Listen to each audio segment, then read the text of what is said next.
Olá, família pinheirense! Estamos de volta com mais um episódio do nosso ECP na Rede. Eu sou o Dudu Viana, aqui está o jornalista basqueteiro Juarez Araújo.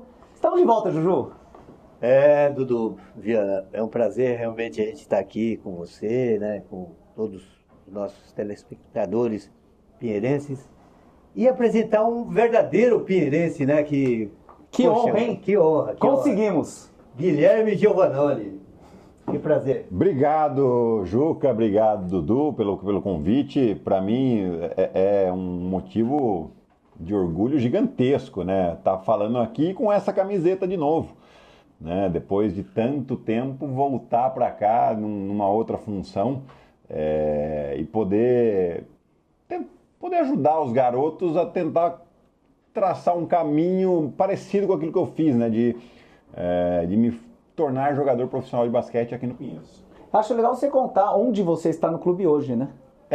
Hoje seria uma boa, né? Hoje eu sou técnico do Sub-20, da LDB, vou ser o técnico que vai disputar o CBI 19 também, que é o Campeonato Brasileiro da categoria. 19, 20, 22 é a idade, né, dos garotos, é o limite, idade limite para participar dessas categorias, né? E bastante integrado com um adulto também, né? Com um técnico do adulto, que é o Vitor Galvani. Na verdade, a ideia sempre foi essa, né? De fazer uma coisa muito integrada para que a gente possa fazer com que os atletas se desenvolvam de uma maneira mais rápida, objetiva, e sem a gente, né, ter um desgaste muito grande com eles, com muitos treinos, né? Eu acho que o treinamento ele é fundamental, mas a gente tem que ser inteligente nessa forma de treinar. O Gui é o tipo do entrevistado que você não precisa fazer pergunta pra ele. Agora tá acostumado. Espera aí, é igual o Fusca na descida. Você só põe na bengala e deu na bengala e deixa ele correr. Ô Gui, você tem uma história dentro do Pinheiros. Sim. Eu só não lembro o dia, mas o ano eu lembro quando você chegou aqui, em 95, ainda infantil, né? Passando por infância e tal. Passou por várias gerações, ganhou muitos títulos na base. Depois virou homem, foi para Itália, Espanha, voltou para Brasília, ganhou 3 Liga Nacional seguidas. Depois a gente vai contar sobre isso aí. Mas como é que é essa história dentro do Pinheiros? Como é que você surgiu aqui, trazido pelo Carlos Eduardo Ferraro? Isso. Né? Bom, foi final de 94 a gente veio jogar o estadual Mirim, né? Naquela época tinha um nome as categorias, hoje é tudo sub, né? Pré-mini, mirim, infantil, que era o sub-14. E eu vim com o time de Rio Claro, a gente jogou contra o Pinheiros, Corinthians, acho que era Pinheiros, Corinthians, aí Rio Claro, eu acho que o time de Santos, eu não lembro todos, ou Araraquara, enfim. E a gente acabou em terceiro, né? O Pinheiros acho que foi o campeão, o Corinthians segundo e a gente terminou em terceiro. E aí eu tive um destaque, o Pinheiros falou, não quer vir jogar aqui e tal, né? Já estava recebendo alguns convites para vir para São Paulo.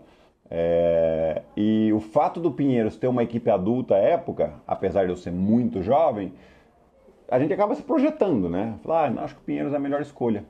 E eu cheguei aqui no início de 95, provavelmente início de fevereiro, não lembro a data certinha, né? Porque tinha que vir para o começo das aulas, né? Estava estudando, tinha que ir para a escola. E aí foi quando eu comecei. Naquela época você não podia jogar mais do que uma categoria até os 15 anos, era só a partir dos 16. Então eu joguei só com a categoria que era infantil, o sub-15. E aí joguei, só que eu gostava de treinar, né? Então eu ia de manhã para a escola, vinha almoçava no clube e ficava aqui. E aí eu já treinava com o mini, com o mirim, com o infanto. Quem tá treinando aí? Eu ia treinar. E ficava ali. Eu lembro que aquele ano até eu ficava muito vendo o treino do adulto, que o Vagnão era o técnico, inclusive. Aí um dia eu tava lá vendo o treino e tal, e acho que alguém se machucou e tava em 10. Aí ficou em 9. O Vagnão fez assim: vem! Aí eu falei, nossa, gente, eu vou apanhar aqui, né? Porque eu tinha 15 anos, magrinho, um fiapo de manga era, né? Aí treinei, fiz um treininho e beleza. Foi só aquele dia, foi só uma experiência, assim. E aí depois eu fui ganhando confiança. Aí quando fui pro 16 anos, aí eu já jogava no 16. Peraí, era 16, jogava no 16, no 17 e no 19. Nossa.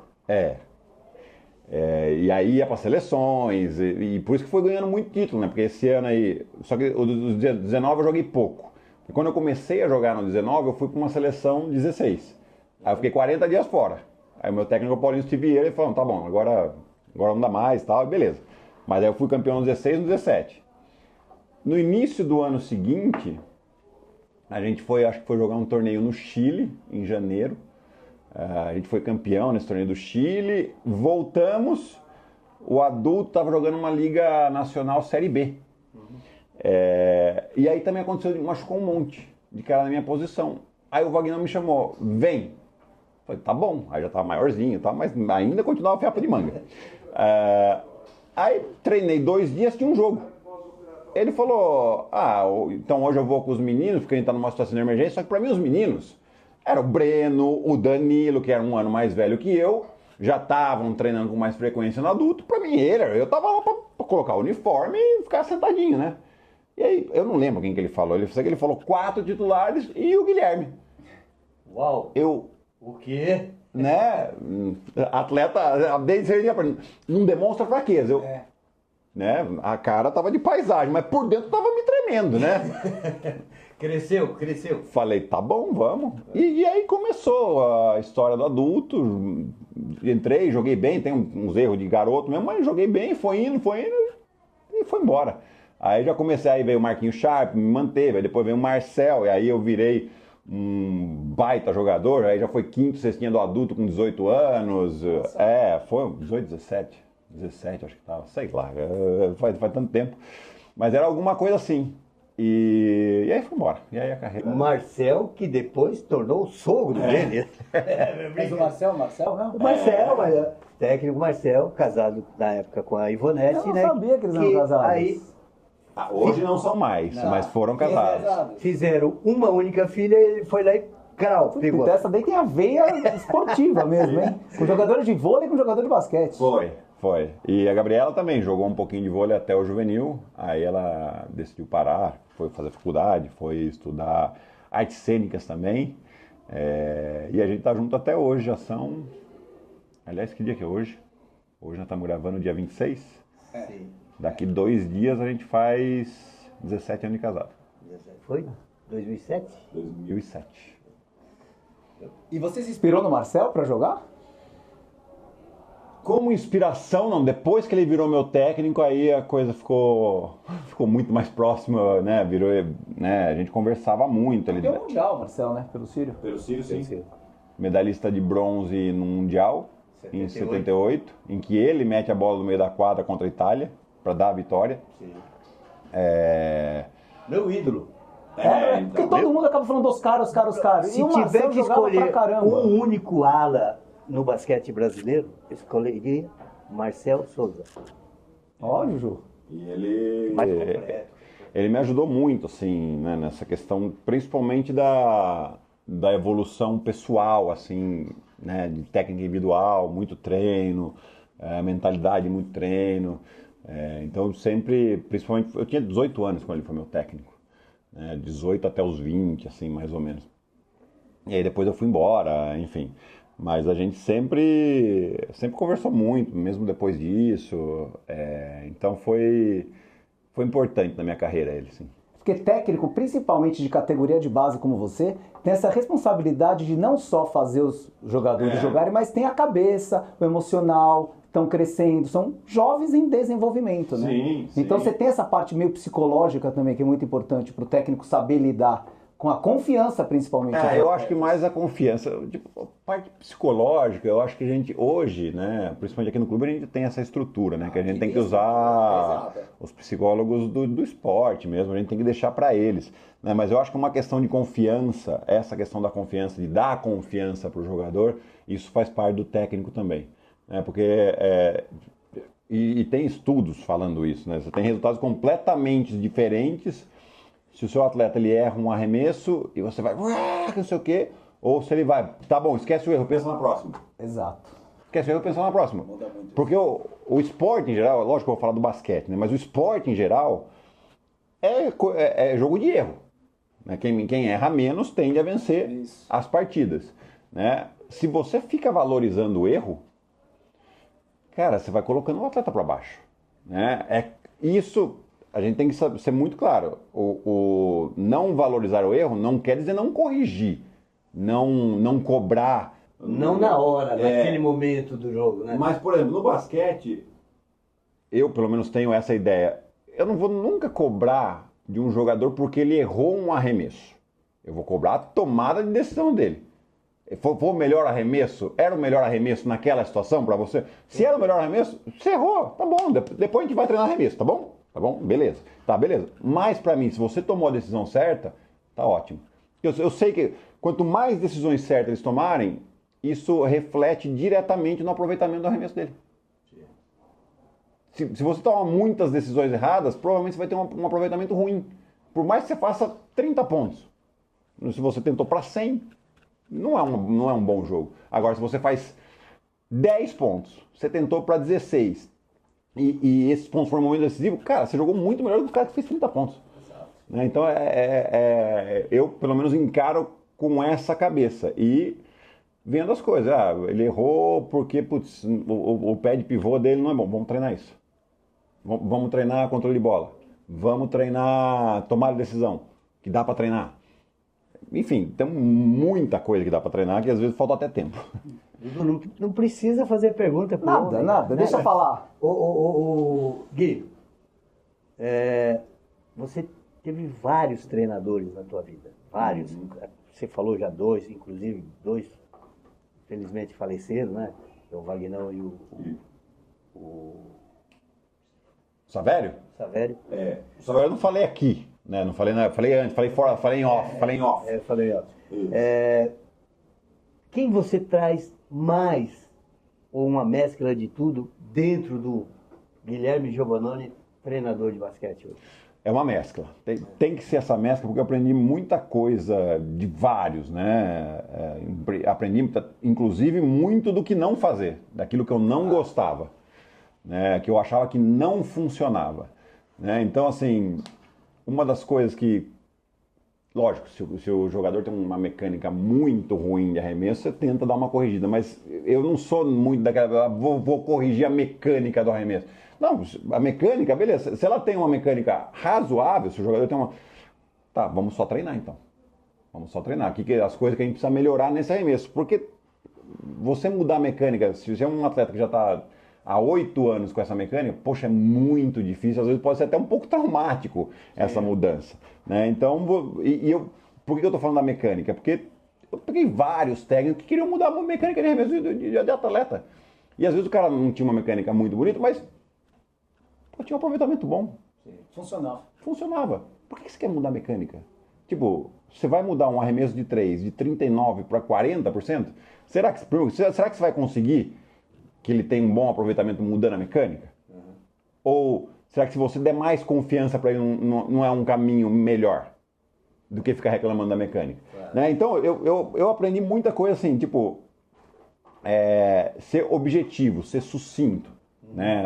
Qual é o caminho mais rápido que eu posso alcançar essa melhora desse atleta? Né? E isso eu fui pegando um pouco de cada técnico. Então, lógico, eu aprendi muito com o Marcel, eu aprendi muito com o Rubem Manhano, eu aprendi muito com o Héctor Messina, apesar de ele ter sido muito duro comigo, mas eu aprendi muito com ele, inclusive até o que não fazer. Sérgio Hernandes foi meu técnico, David Blatt foi meu técnico. Brasília, né? Sérgio Hernandes foi em Brasília. O Zé Vidal, né? O Zé Vidal Zé Vidal. Ele tinha uma coisa que ele tinha uma confiança nos jogadores dele que poucas vezes eu vi, né? Em até do que fazer em quadra. Ele falava, principalmente questão defensiva, ele falava, gente, eu acho que tal coisa melhora, mas aí ele tava ali e falava, não, mas se fizer assim e tal... Ele falava, funciona para vocês? Vamos tentar fazer assim? E confiava na gente. Né? E tanto que a gente teve muito sucesso com ele também. Então, a gente acaba sendo um Frankenstein, né? Pega uma parte de uma parte de outra, não sei o quê, e vai tentando montar, tentando ajudar os atletas da melhor maneira possível. Acho que esse que é o grande objetivo do técnico, né? E lembrar sempre, as estrelas do espetáculo é o atleta. Não é um técnico. E Gui, eu vi você muito emocionado na classificação brasileira. Aos trancos e barrancos arrancamos essa classificação. Foi. Porque assim, Olimpíada... Cara, classificar para uma Olimpíada eu acho que é mais difícil que jogar um campeonato mundial. Classificar. porque são muito poucas vagas. São só 12 seleções. Se a gente pegar hoje e ver todas as seleções do basquete mundial, você fala tranquilamente 20 que podem brigar por medalha. Podem brigar por medalha. Você fala, né? Se todo mundo completo e tal. Então, pensa que o Luka Doncic não vai jogar a Olimpíada. Sim. Nossa, que ironia, né? A Croácia não vai jogar a Olimpíada. Croácia. Então você vai vendo aí, você tem... Eu vou lembrar, a Turquia tem uma baita seleção, não vai jogar a Olimpíada. A própria Letônia, que o Brasil ganhou, fez um belíssimo Mundial. O ranking tá lá em quarto. Tava, né? Então, a gente vai falar... Argentina, em 2019, foi vice-campeão do mundo. Não classificou para a Olimpíada. Né? Então, você tem uma série de seleções que estão fora do cenário mundial. Aí, então, quando o Brasil classifica, né? O Juca, você estava em 2011 com a gente? Sim. Em 2011 a gente classificou em Mar del Plata para as Olimpíadas de Londres. Né? E a gente estava... Parênteses, depois de 3 Olimpíadas fora. 16 anos fora. 16 anos. Desde 96 que não ia. Né? Então aquilo ali pra gente foi uma baita de uma conquista. E depois a gente termina em 5º na Olimpíada de Londres. Né? Que o pessoal fala, mas não ganhou medalha. Foi aquele ano que teve um jogo duro contra o Dream Team? Eu lembro que o Brasil... 2010 esse. Foi 10, né? Foi no Mundial da Turquia. A Olimpíada de Londres, estivemos assim medalhados. Pois é. Derrotas por 1, 2 pontinhos, última bola, meu Deus do céu. E aí a gente... Então, eu sei dessa dificuldade porque eu passei por 2 ciclos em que a gente não classificou. Né? E é duro. É duro com os atletas, é duro pro basquete, é duro para todo mundo. Né? E quando a gente classifica lá em 2011, eu lembro muito bem da emoção até hoje, porque foi um baita torneio que a gente fez, a gente saiu daqui desacreditado e tal. E um pouco se assemelhou. Não, assim, por quê? Porque o Brasil ia jogar lá contra a Letônia, tinha perdido por 20 no Mundial do ano passado. Né? Você tinha ali a Montenegro, que era um time bom. Né? Você tinha... Quem mais que tinha que o Brasil jogou depois? Foi com Camarões? Camarões a gente perdeu. Depois a gente jogou na semifinal, não lembro contra quem que a gente jogou. Enfim, não importa.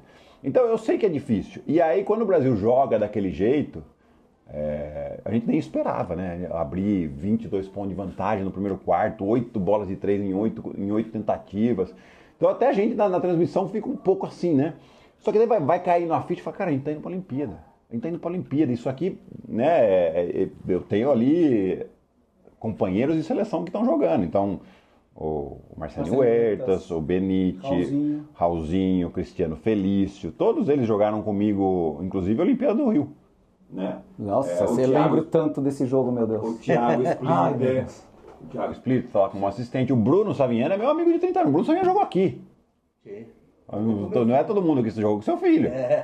O Bruno Saviani morava comigo aqui, jogando pelo Pinheiros. E é assistente da seleção. Ele é assistente da seleção. Então, assim, eu tenho amigos que estão lá e eu sei o quão duro é e o quão satisfatório é essa classificação. É gratificante demais. Demais. Então, assim, lógico que ali no momento... Chegou um momento que eu não era mais comentarista. Eu era torcedor e tá tudo bem. É tudo junto. Você tem que se emocionar, né? É isso aí. Eu tenho absolutamente certeza do que eu pensava no dia do embarque da seleção. Não vai conseguir. Pode até fazer uma final com a Letônia em casa. Não consegue, cara. Tinha Camarões também. Sim, duro também. Perdemos para Camarões. Pois é verdade. Não, mas porque podia... Por um momento a gente estava desclassificado da primeira fase. A gente estava perdendo por 24 de Camarões. Se perdesse por 15, eu mais estava fora. Não ia nem para a semifinal ali do pré-olímpico. 13, não, perdeu de 3.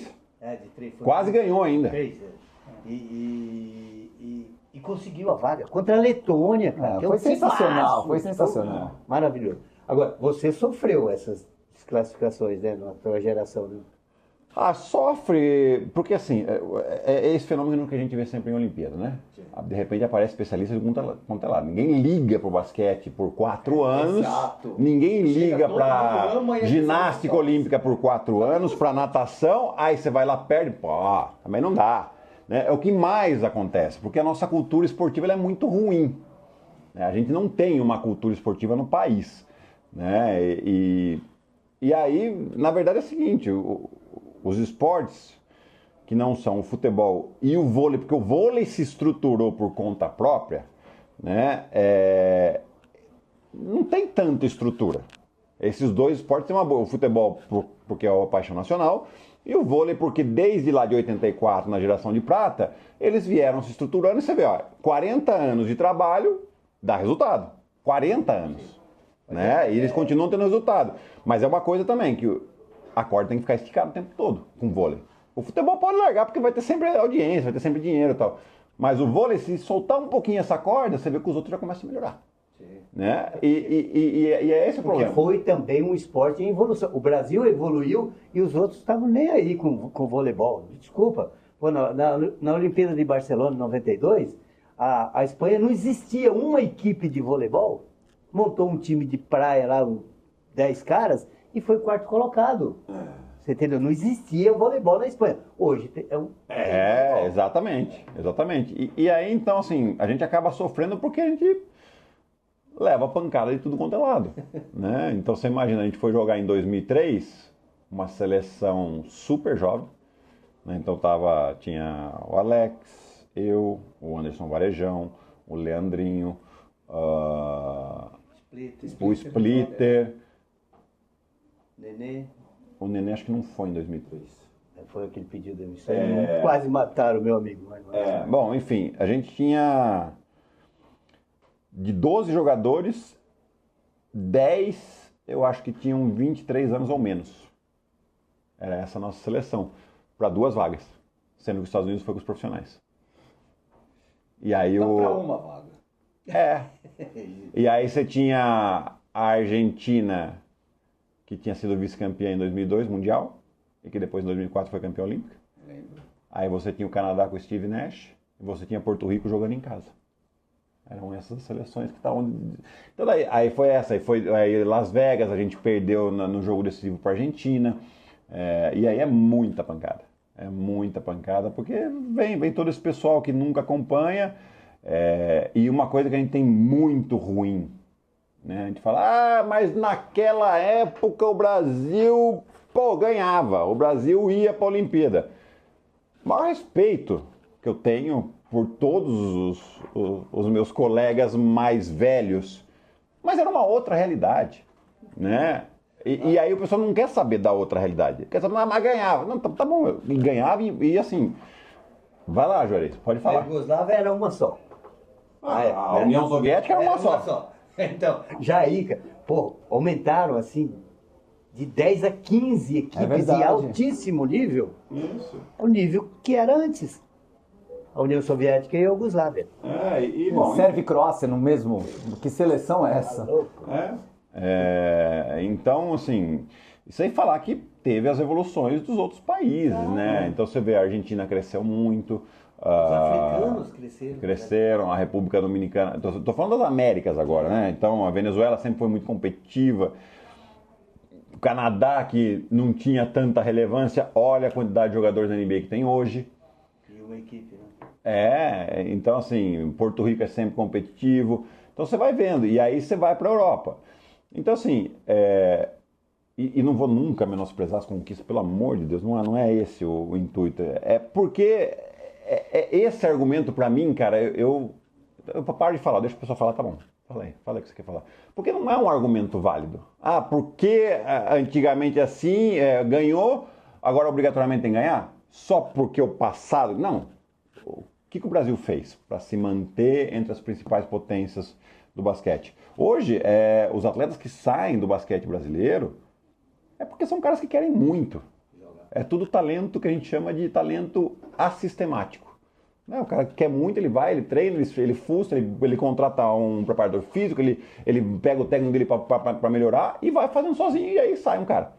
né? A gente tem muito poucos atletas sistemáticos, que é o que? Tem uma cultura de trabalho que vai formar jogadores, né? E um pouco a gente tá começando a fazer um pouco mais agora no Pinheiro, já vinha fazendo, o Pinheiro sempre teve um pouco dessa tradição de lançar jogadores, mas a gente quer ser uma coisa ainda mais objetiva, ainda mais. Qual que é o objetivo? Beleza, a gente vai continuar brigando pelos títulos das categorias de base, mas a gente quer cada vez mais atleta novo, despontando, que vá para a seleção, que vá para a NBA, que vá para a Europa. É isso que a gente quer, é isso que a gente vai atrás agora, além de continuar conquistando os títulos. E Gui, fala uma coisa, você falou de formação de base. Eu estou vendo uma situação no esporte nacional que cada vez menos a gente vê time masculino de vôlei e time feminino de basquete. Tanto que o pessoal fala, para você fazer uma seleção feminina de basquete, você tem um universo, sei lá, de 100 jogadoras para você convocar. Sendo que 100 jogadores você não tem no campeonato interno do clube, você tem 10 vezes isso, de futebol, para você ter uma noção de como é pequeno. E o que o pessoal enxerga é que esse pessoal do vôlei masculino, principalmente, está migrando para o basquete. Isso está trazendo mais quantidade de jogadores qualificados para disputar vaga, tem uma tendência do basquete masculino nos próximos anos dar uma despontada por conta da mão de obra de vocês chegando junto para trabalhar, a quantidade de jogador bom? Bom, é o que a gente sempre fala, né? A massificação é importante porque da quantidade você tira a qualidade. Pois é. Mas como é que você vai tirar a qualidade? Aí esse é o grande ponto, não é? Por isso que eu falo do sistemático e assistemático, né? Então você precisa que os técnicos estejam focados na melhora dos atletas, não simplesmente na conquista do título, né? Por que eu falo isso? Às vezes você vê lá um menino de 14 anos, 1,92 m, ele vai ser mais alto que todos da categoria dele. Aí você fala, não, esse aqui mais alto, eu ponho ele perto da cesta, dou a bola para ele pega, não precisa nem bater bola, faz a cesta. Provavelmente você vai ganhar seu campeonato, só que você não está desenvolvendo o garoto. Porque provavelmente esse garoto não vai crescer mais, ele vai crescer mais 2 centímetros, não dá para jogar de pivô, ele não aprendeu a jogar de armador, de lateral, e nós perdemos esse talento, né? Eu acho que é essa a grande questão, de como você trabalha. E para isso você precisa capacitar os técnicos. Além de capacitar os técnicos, eu não sei qual que é a solução, mas achar uma forma de premiar esses técnicos, não por resultado de título, mas por resultado de formação. Né? Fulaninho formou 3 jogadores que viraram profissionais. Poxa, de alguma maneira vamos levar esse técnico. E não falo só de premiar, pode ser com dinheiro. Acho que o dinheiro funciona bem também, mas às vezes não tem. Mas sei lá, você pegar esse cara e vamos mandar ele para o Real Madrid, para ele estudar um pouquinho. Vamos mandar ele para um time da D-League. Vamos mandar ele para fazer um camp da NBA. Para que esse cara ele se sinta motivado a continuar formando, né? O grande problema nosso é formar esses atletas, né? E eu acho que tentar achar um mecanismo de bonificação para esses técnicos que formam seria assim, realmente uma mudança da água para o vinho para a formação dos atletas. Dudu, vou fazer uma perguntinha agora diferente para o nosso querido convidado. Você, até esse ano, era comentarista, ex-jogador e comentarista. E recebeu essa oportunidade do Pinheiros de desenvolver o teu talento de ex-jogador como técnico. Como é que você divide isso aí, o comentarista Guilherme Giovannani e o técnico Guilherme Giovannani? Primeiro, falta umas horas no dia aí pra mim, viu, Juca? Mas foi uma coisa que eu né, foi conversado com o Montoro, que é o nosso diretor de basquete, que principalmente no primeiro semestre do ano eu tenho algumas restrições por causa da TV. A gente, esse ano mesmo eu tive a oportunidade de cobrir as finais da NBA em loco, né? Estando lá eu não posso dar treino aqui, então, mas foi uma coisa que foi conversado desde o começo, né? E ele achou que ainda assim era uma oportunidade legal. O segundo semestre eu tenho muito mais dedicação aqui do que com a TV, então a gente conseguiu achar esse denominador comum. Mas eu vou fazendo agenda semana a semana, né? Até para você vir aqui no nosso podcast, 3 vezes ele adiou. 3, é verdade. É verdade. Pior que é isso mesmo, porque agora, esse mês de agosto e setembro, agosto depois das Olimpíadas, né? com a televisão fica muito mais tranquilo para mim, porque a temporada NBA volta só em outubro, né? No final de outubro, então tem muito pouca coisa. Os esportes americanos, que é o nosso setor lá na TV, fica mais focado em NFL, no futebol americano, né? Então é mais tranquilo, então dá para terminar bem o ano aqui.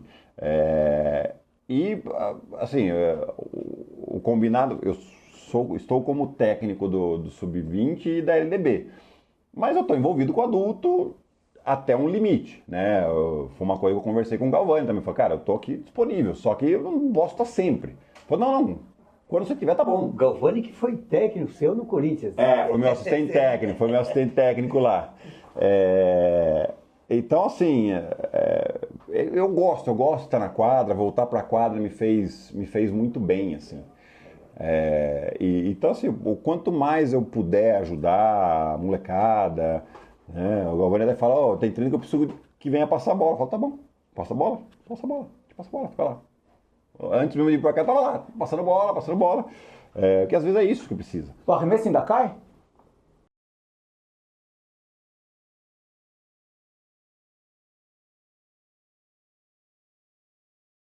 Algumas limitações, né? Aquilo que a gente sempre fala, né? O esporte é saúde. O esporte profissional não tem nada a ver com saúde. Exatamente, Bruno Fratos falou isso pra gente. E o Oscar falou assim, eu quero descobrir quem foi esse canalha que falou que esporte é saúde. Porque o coitado do Oscar anda todo quebrado. O Marcel idem, né? Mas não, o esporte é saúde. Para quem faz ele numa base regular ali, sem ser alto rendimento. O alto rendimento ele vai levar o seu corpo no limite. E levar o seu corpo ao limite, você vai pagar um preço depois. Haverá sequelas no futuro. Né? E Gui, a gente está falando, passamos rapidamente, mas NBA.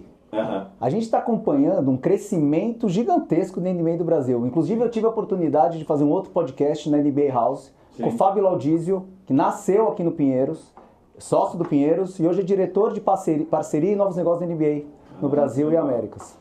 De Conisul, algo assim. E falamos muito sobre esse assunto. Você que está envolvido, comentarista da ESPN, se envolve da NBA, como é que você enxerga esse crescimento dos fãs de NBA, que está virando um frenesi, né? Cada vez crescendo mais. Eu acho que a NBA entendeu há uns 10 anos atrás, talvez um pouco mais, que o Brasil poderia ser um mercado muito interessante para eles. Né? E de fato porque é um país de 200 milhões de habitantes, tudo bem que o poder financeiro que consome os produtos oficiais da NBA, essa população é muito menor, mas ainda assim é muito grande.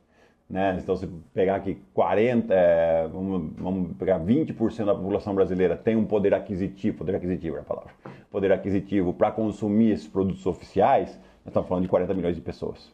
Nós estamos falando de uma Espanha. Nós estamos falando. Né? Então nós estamos falando de um baita público. Então eles começaram a investir muito aqui, né? Seja nas transmissões gratuitas de YouTube, seja nos eventos, o NBA House, e principalmente com o programa de NBA Basketball School, né? Que hoje já está no Brasil inteiro, aí são mais de 200 escolas. Então tem muita gente consumindo e praticando, né? Apesar de ser uma coisa para a NBA, isso vai trazer algum reflexo, que demora um pouco, né? Mas vai trazer algum reflexo, inclusive, para os nossos atletas, porque olha quanta gente mais está praticando basquete, por mais que seja escola particular. A gente gostaria que fosse nas escolas públicas também. Mas a NBA está vendo o negócio dela, a questão pública que tem que cuidar é governo, estado, enfim. Mas então, eles estão... Porque desse pessoal que joga basquete desde criança, 0,01% talvez vire jogador, só que 99,99% vira consumidor. Exato. É isso que eles estão buscando. Isso que eles estão buscando. E a gente vê esse crescimento, é uma coisa de louco. E uma das sacadas da NBA foi pegar um CEO bala, que foi o Arnão. Sim. Né? O cara está 10 anos revolucionando a NBA no Brasil. Né? Não é mais só Brasil, acho que agora está nas... Ele é América Latina. América Latina. E tem muitos brasileiros sendo executivos grandes na NBA Latinoamérica. Né? O Fábio diz o Pinheirense exato. Um exemplo. E tem mais uma coisa nesse negócio das escolas, dos alunos, né, dos praticantes, não é só o praticante. Eu falo isso com propriedade porque eu tive uma escola de basquete em Brasília. Então, quando você tem um garoto, uma garota fazendo, você tem mais os pais, os avós, primos, tudo que começa a acompanhar basquete. Às vezes o cara não é ligado no basquete, mas porque tem um na família, tem um garotinho, uma garotinha lá fazendo, vai ver o jogo, começa a se interessar e começa a gostar do basquete. Né? Então, tem o fato de... Por isso que é tão importante o esporte nas escolas. Né? Isso aí é para qualquer modalidade. Muito importante. Porque você muda a cultura. Você muda a cultura de um país. Você muda como, inclusive até outros problemas relacionados à saúde na adolescência, você muda. Porque hoje quantos adolescentes obesos a gente vê, problemas infelizmente com drogas, fica sem ver, sem fazer, ou então viciado nisso aqui. Né? Porque é muito problema e a gente vê o vício nisso aqui traz problema psicológico. Né? E o esporte tira tudo isso. Eu tive relatos, mas assim, inúmeros relatos na escola de basquete lá em Brasília, de garotos que chegavam lá, que eram super introvertidos, não iam bem na escola, e só pelo fato de praticar esporte, começou socialmente a ser uma criança melhor, a performance na escola começou a melhorar, você vê que até a autoestima do garoto, da garota, melhora muito.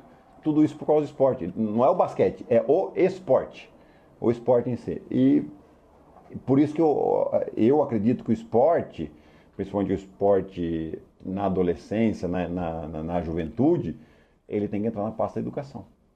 Porque tem que vir dali. Tem que vir dali. Se a gente não coloca o esporte nas escolas, para mim, esporte e artes cênicas ou cultura, esporte e cultura, teriam que ser matérias obrigatórias. Obrigatórias. Assim como é matemática, como é português. E assim, qual que é a carga horária de português? É 6 horas por semana? Educação física, 6 horas por semana. Tem que ser. Tem que ser. É uma pauta importantíssima, que foi como você falou, tira violência, tudo para um país, tudo que um país precisa para crescer é que coloque os jovens no esporte em vez de colocar em outras situações. Esporte, cultura, esporte e cultura. Mas o esporte consegue, por exemplo, minimizar muito grande o problema de cadeia, de delinquência. Mas a saúde, Juarez. Pois saúde principalmente. Saúde mental, saúde física. Então, você imagina só. Você fala, não, mas não tem dinheiro. Não. Se você investir no esporte, vai evitar um monte de coisa. Você tem a economia na saúde. Você não precisa tanto essas pessoas, esses adolescentes que estão doentes, não vão precisar tanto da saúde. Só pelo fato, é uma prevenção. Isso aí. Né? E olha quantas coisas. Não, é que eu queria explorar um pouco mais o tema que está na boca do povo, que é a NBA, aproveitando que a gente Sim, claro, eu falo demais, Mas olha, Gui, essa pauta que você falou é fundamental. Essa bandeira tem que ser levantada por mais pessoas com voz como você. Ele até virou Boston Celtics, cara, porque hoje é o melhor time do mundo. Eu não virei nada, não. Mas, Gui, como é que você enxerga essa internacionalização da NBA? Porque nas últimas 3, 4 temporadas, o MVP não era americano. Assim, eu acho que é uma nova realidade do basquete americano. Na verdade, o último MVP americano foi o James Harden, que eu acho que foi em 2018. Olha, verdade. Eu falei 3, 4, então tem muito mais. 6. Porque foram dois do Giannis, foram 3 do Jokic, e um do Embiid. Esses são 6 últimos MVPs. O Gui, você teve chance até de ir em camp da NBA. Eu fiz uma Summer League. Fiz uma Summer League em 2004. Bateu na trave, Gui? Mais ou menos. Eu acho que naquela época a D-League não era tão relevante quanto é hoje. Não acho que a D-League seja o melhor campeonato do mundo, longe disso, mas ela está muito mais relevante. Né? Inclusive estão dando contratos melhores e hoje tem um caminho mais...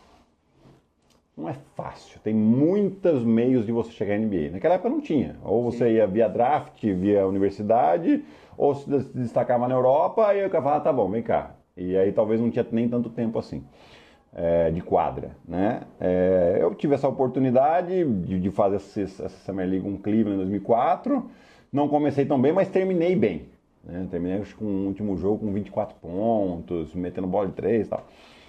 Mas ali você entende, o Summer League que jogador sem contrato com eles, que eles querem olhar um ou outro. Porque, Summer League é uma peneira? Não, é um campeonato que eles colocam os novatos para jogar. Então, teve o draft. 10 dias depois, esses caras escolhidos já estão jogando a Summer League. Tem o pessoal que de um ano de NBA, mas que não teve tanto espaço, vai jogar. Tem uns que eles querem olhar, assim, eventualmente. Então é um torneiozinho de 10, 15 dias no máximo, que eles fazem em julho, para ver alguns atletas, né? E tem muita interação de técnicos ali, porque vai técnico do mundo inteiro, ver a Summer League, já tem um monte de outros torneios, para quem não conseguiu entrar na Summer League, também tem outros torneios para técnico ver atleta. Então, sim, eu acho que bateu na trave, mas não bateu, né? Porque eu nunca... Bateu, mas não bateu. Teve chance, talvez. Né? Não teve batido. E o Gui Santos tá tendo oportunidade de trilhar o caminho de Varejão, que o Splitter foi campeão. Eu acho que o Gui Santos, ele pegou uma franquia muito séria em relação a desenvolver atletas, apesar de ser uma franquia que tem brigado por títulos nos últimos anos, mas fizeram um projeto para ele, um planejamento. E ele até adiantou um pouco esse planejamento, porque pelo aquilo que a gente sabe, o contrato dele viria agora, né, nessa intertemporada. E chegou na metade da temporada passada, os caras já falaram, não, vamos dar um contrato para ele, porque já tá melhorando, tanto que ele teve algumas oportunidades. Agora com a saída aí, principalmente do Klay Thompson, e nesse momento, assim, talvez ele tenha mais oportunidades, que eu acho que e ele continua, o Gui Santos que a gente conhece, gosta muito de treinar, o pessoal lá gosta muito dele, as informações que a gente tem, né? Então eu acho que ele pode começar a ter mais minutos frequentes. Mas tem que jogar, não tem? Tem que jogar. Tem que jogar, né? Então, mas quando ele não tá, isso que eu acho legal, né? Ele tem um planejamento de treinamento. Quando ele não tá com a equipe principal do Golden State, ele vai para o time da D-League. E lá ele tem muito espaço. Que bom, então. Então tá jogando. Joga. E a expectativa do papai LeBron jogando com o filho? Eu não lembro de ter acontecido isso. Não aconteceu. Isso. Não, mas no basquete certamente não. No basquete aconteceu. O Oscar jogou com o filho. O Oscar jogou com o filho? O Oscar jogou com o filho. Deixa eu ver se tem mais sabe alguém. Quem eu lembrei? Do esporte como um todo. Eu lembrei do Al Unser Jr. com o Al Unser Senior na Fórmula Indy. Mas não lembro mais de nenhum esporte do pai de, assim, altíssimo desempenho. Assim. Futebol teve algum, será? Mas o filho tá com um problema cardíaco, né? Também. Ele teve um problema cardíaco, mas já sarou. Né? Foi um ano atrás. Mas eu não sei, eu acho que foi uma situação muito forçada. Foi. Mas o filho é bom que nem o pai? Assim? Não, que nem o pai, obviamente, eu forcei muito a barra, vai. Mas o filho é bom? Então, ele foi a escolha 55 num draft que dizem que não é muito bom. De 60. Então, realmente, talvez... Eu acho que foi uma coisa muito forçada. E eu acho assim, um pouco... Eu acho ruim isso pro garoto. Né? Porque... Primeiro que ele é filho de quem é. Já vai ter uma comparação inevitável. Vai jogar com o pai.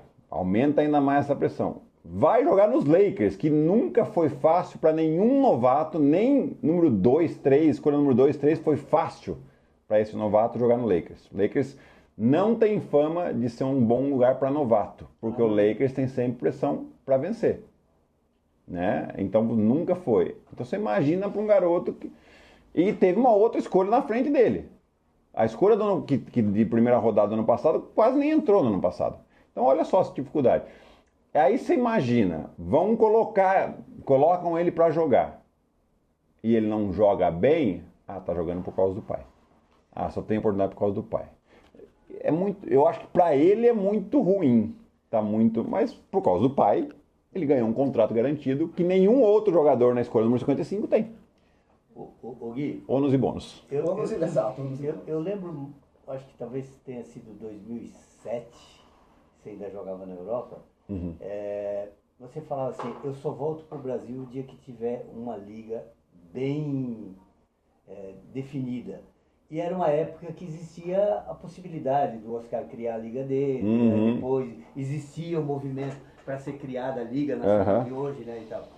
E você voltou e foi tricampeão em Brasília, né, montando aquele timaço. Eu vou lembrar até o nome, o Alex, o Arthur, você... Nezinho, Cipriano. Fúvio veio depois. E você ganhou 3 campeonatos, foi MVP 3 vezes. O cara era fera naquela época. Lá. Consolidou na tua cabeça a Liga Nacional? Eu acho que sim. Eu acho que essa Liga Nacional é uma realidade. Eu acho que principalmente depois do movimento que aconteceu na temporada passada, de uma possibilidade de 2 ligas, com a CBB e com eles, mostrou a força que tem a Liga Nacional. Eu acho que é uma realidade. Eu acho que tem muita coisa para melhorar ainda. Né? Eu acho que a busca pela melhora ela é incessante. Claro. Né? Eu acho que onde que se poderia melhorar é a questão da fora da quadra cada vez mais para ser uma coisa mais atrativa para o público, né? Seja a estrutura dos ginásios, seja a qualidade de transmissão. Eu acho que isso, para mim, hoje seria o grande foco que a Liga Nacional deveria colocar. Né? Você vê que já está em questão de organização, já é sólido. Então você vê o campeonato, agora estamos numa fase que está se definindo o número de times, depois tem a forma de disputa, que é debatido entre os clubes, que é debatido entre os técnicos. Então, uma vez que está definido, você vê que a organização ela funciona direitinho e isso é super importante já, porque traz previsibilidade para os clubes, né? O que é difícil, né? Questão de orçamento e tal. E aí, depois, claro, então isso está consolidado. Tem que tentar melhorar nessa questão fora de quadra. Aí já não é isso que eu vou falar agora já não é uma responsabilidade da Liga Nacional, mas está faltando jogador no mercado, precisamos formar mais. Né? Então a Liga Nacional fica aí, aumentou para 4 estrangeiros, estão pensando em aumentar para mais, exatamente por causa disso. Mas eu particularmente não gosto dessa idade, 4 estrangeiros. Eu acho assim, o argumento é o seguinte, Juca, você tem que ter a sua principal liga, tem que ser a melhor liga possível no sentido de qualidade, tá? Então, vamos imaginar que não tem limite para estrangeiro, abre para tudo, tá? Pode funcionar? Pode. Quando que eu acho que funciona? Quando você tem 2ª, 3ª, 4ª divisão consolidada. Porque é daqui que você vai formar. Daqui você vai tirar os melhores que vão jogar nessa liga. Sim. Que está liberado. Perfeito. Agora, se você só tem uma divisão, eu acho um pouco perigoso. Exatamente. Eu acho um pouco perigoso. Por que eu falo pouco? Porque também ficar também restringindo muito fica meio com uma reserva de mercado. Sabe, é difícil você balancear isso. Por isso que é importante a gente ter, primeiro de tudo, uma 2ª divisão muito forte. Consolidou a 2ª divisão? Faz mais uma. E aí você vai formando, e aí você vai colocando a molecada aqui, vai aparecendo e tal. E aí você tem material humano para colocar nessa 1ª divisão. Com uma só divisão, é um debate que não acaba tão cedo. E que você vai me desculpar pela pergunta, o nosso tempo, imagino que esteja acabando, mas eu não estou conseguindo segurar essa pergunta indigesta. Mas acho que a vida do esportista é feita também, infelizmente, mais por derrotas do que por vitórias, né? A sua pior vitória, a sua pior derrota foi aquele Brasil-Argentina em 2016. Aquele negócio me dói até hoje quando eu lembro daquele jogo de 2 prorrogações. Eu acho que foi. Foi uma das. Quadra, né? Tava. Por que você não foi lá? Foi no Herman que chutou? Não, eu fiz a falta. O juiz não apitou. Porque na verdade a gente perde o rebote. Você fez a falta ainda? Eu perde o rebote. Eu taquei uma joelhada nele. Porque a bola vai nele, eu vou, dou uma joelhada. Aí ele sai, aí a hora que ele arma o arremesso eu já não faço mais nada. Porque senão é falta e sexta, a gente pra perto nem em prorrogação ia. Tomava a bola dele. Porque eu saí, o problema foi a gente não fazer a falta logo no começo, no pick and roll. A gente perde um rebote. Eu lembro bem da perda desse rebote. Né? E aí... E eu lá naquilo. Talvez eu deveria ter ido mais forte, uma joelhada mais... Talvez, não sei se eu teria Mas possibilidade. na hora também, né? Eu tentei... Ele tentou fazer a falta. A falta tinha que ser antes do ato do arremesso. Você estava lá? A falta tem que ser na situação de pick and roll. Exato. Sai dando uma cacetada. Doeu, hein, companheiro? Doeu. Doeu. Nossa, doeu pra mim que tá na televisão, você assistindo e você jogando. Doeu. Pelo amor de Deus. Cara, que coisa doida. É um esporte, ó, né? eu isso. vou confessar. Foi a melhor seleção brasileira montada até hoje. Aquela seleção. Até hoje. Não vai existir. Era o Rubens Manhano, né? Rubens Manhano. Não vai existir mais uma seleção brasileira com tantos talentos como aquela de 2016. Quais eram os 5 titulares ali? Ali Eu não acho que tinha 2019 tinha tinha cinco. mais até. Sim. Porque 16 não foi nem o Varejão, nem o Splitter. É verdade, eles não foram mesmo. Pelo amor de Deus. Então, nesse intervalo de uma para outra, nós tivemos a melhor geração da história. Cara, não existe para mim. Cara, era... Mais que aquela de 87 do Pan-Americano? Tá. Aquela era legal também, Era Juarez. legal pra caramba. Era outra época, outra época.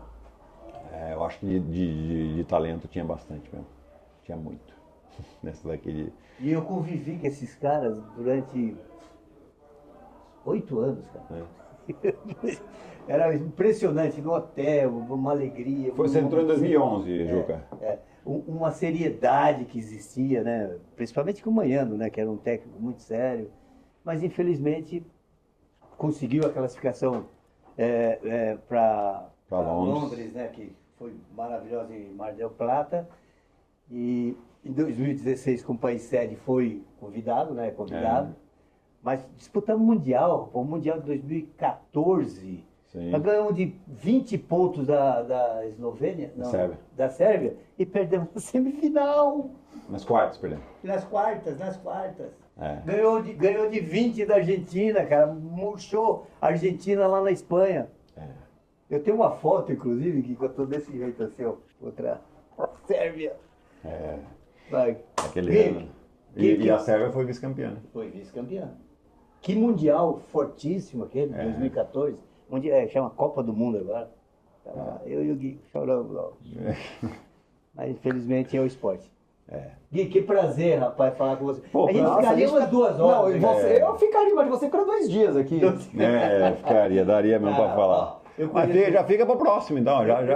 Daqui uns meses a gente volta aqui de novo. Você tá sempre convidado e bem-vindo aqui. O Gui começou a vida dele no basquete lá no Cristóvão Colombo, lá em Piracicaba. Depois foi Rio Claro, foram meses. Foi 1 ano, né? E depois veio pra cá. Você conheceu o Gui com quantos anos? Eu acho que 14 anos. Por aí, né? Eu morava em Limeira, cara. Então, era o nosso clube, né? Você o nosso clube. Eu morava lá.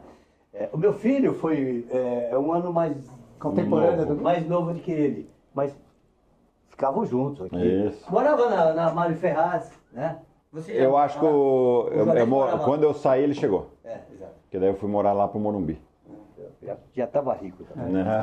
Mas Gui, obrigado, parabéns pela carreira, boa sorte no nosso basquete sub-20. Obrigado, é isso aí. Acompanha, eu acho que a gente precisava, Juarez.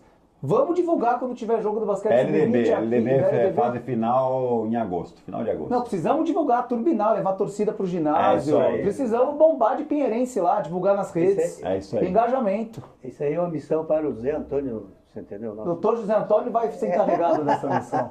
Então, obrigado, pessoal. Nos acompanhem no YouTube, o episódio completo tá por lá. Os nossos cortes no Instagram do Pinheiros. E esse episódio não ficou só para Pinheirense, não. Ficou pro Brasil inteiro assistir. Porque principalmente na parte que você falou da importância do esporte. Isso é uma bandeira que você, como tem essa voz que consegue atingir tanta gente, mais pessoas precisam ecoar o que você falou. Porque realmente é o que pode ajudar o futuro do Brasil para as próximas gerações.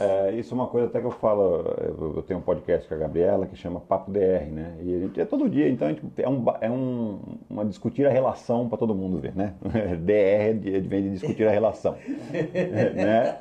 Ou seja, eu estou sempre errado. Mas tá tudo bem. E a gente falou exatamente disso. E nós estamos em ano de eleição municipal. Né? E foi até um apelo que eu faço ali, né? Falou, cobre o seu candidato. Cobre o seu candidato. Qual que é a política de esporte que você vai ter? De esporte nas escolas, principalmente. Né? Porque não é, a gente tem investimento de tantos milhões, mas como é que está sendo usado? Não é só o valor. Só o valor é muito subjetivo. Não, quero saber como é que está sendo. Os usos, né? Como é que você vai onde está sendo? Você está fomentando o basquete de base? Ou o esporte de base? Eu acho que é isso que a gente tem que cobrar, principalmente nas eleições, todas as eleições, mas principalmente de todos os governos que que estão, né? Que estão no momento, naquele momento, no poder. Acho que vamos terminar com essa mensagem, nada melhor do que isso para a gente terminar o programa. Então, obrigado a todos, nos acompanhem, obrigado Gui, obrigado Juju por mais uma. Tchau, pessoal, um abraço.